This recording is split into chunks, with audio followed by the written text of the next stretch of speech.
ఈరోజు దేవుని మాట. దేవుడు ఎప్పుడైనా పై రూపాలు చూసేవాడుగా ఉన్నాడు.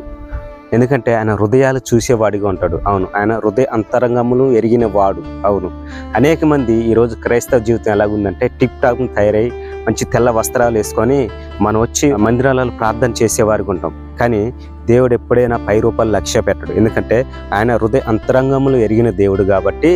మన బైబిల్ గ్రంథాలు కూడా చూసుకుంటే దావీదు సౌలు విషయాలు చూసుకుంటే దావీదు గొలియాతును చంపి వస్తున్నప్పుడు దావీదుకి 10,000 కొలది, సౌలుకి 1,000 కొలది అని ఇశ్రాయేలు ప్రజలు జైజేలు పలుకుతారు.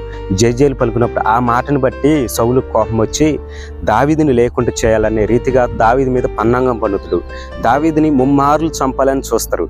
ముమ్మార్లు చంపాలని చూసినా కానీ దేవుడు హృదయ అంతరంగములు ఎరిగిన వాడు కాబట్టి దావీదు హృదయాన్ని చూస్తాడు. అక్కడ దావీదు హృదయాన్ని చూసి ఎన్నిసార్లు సౌలు ప్రయత్నం చేసినా కానీ దావీదు ఎట్టి పరిస్థితుల్లో సౌలు చేతికి చెక్కడు. కానీ దావీదు చేతికి సౌలును అప్పచెప్తాడు. 2 సార్లు అప్పచెప్పినప్పుడు కూడా అప్పుడు దావీదు అంటాడుగా, సౌలు నా తండ్రి లాంటోడు, ఒక ప్రవక్త, దేవుడి చేత అభిషేకం పొందినవాడు, సౌలు నేను చంపనని సౌలుని వదిలేసినట్టుగా కానొస్తుంది మనకి. అవును, ఎందుకంటే అందుని బట్టి అంటాడేమో దావీదు నా హృదయానుసారుడని. అవును, ఈరోజు అనేక మంది మనం ఉంటాములే కానీ మన హృదయ అంతరంగంలో ఎరిగిన వాడిగా దేవుడు ఉన్నాడు. ఎప్పుడైనా పై రూపంలో లక్ష్య పెట్టేవాడిగా దేవుడు ఉన్నాడు. అవును, ఈరోజు మనం ఎవరైనా కావచ్చు కానీ దేవుడి మీద ఆధారపడి మన హృదయ అంతరంగంలోంచి ఆయన ఆరాధించేవాడిగా ఉంటే మన హృదయాన్ని దేవుడు చూస్తాడు తప్ప మన పై రూపాన్ని లక్ష్య పెట్టడని దేవుని వాక్యం ఈ